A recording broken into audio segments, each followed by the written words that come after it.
Hi! Hello అండి. Welcome to my channel. Evening డిన్నర్‌లోకి ఈ విధంగా గోకరకాయ ఎగ్ కర్రీ చేసుకున్నారంటే టేస్ట్ అదిరిపోతుంది.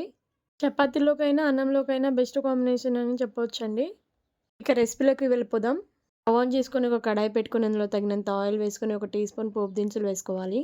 సన్నగా కట్ చేసిన ఆనియన్స్, పచ్చిమిర్చి, కరివేపాకుని వేసుకొని గోల్డెన్ బ్రౌన్ కలర్ వచ్చేంత వరకు మగ్గనివ్వాలి ఆనియన్స్‌ని. అందులోనే కొద్దిగా అల్లం వెల్లుల్లి పేస్ట్, పసుపు వేసుకొని అల్లం వెల్లుల్లి పేస్ట్ పచ్చివాసన పోయేంత వరకు కలుపుకోవాలి.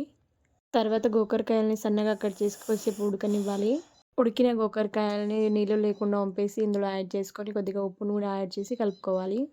గోకరకాయలని ఆయిల్‌లో కొద్దిసేపు ఫ్రై చేసినాక ఒక పెద్ద సైజ్ టమాటాని సన్నగా కట్ చేసి ఇందులో యాడ్ చేసుకొని మూత పెట్టుకోవాలి.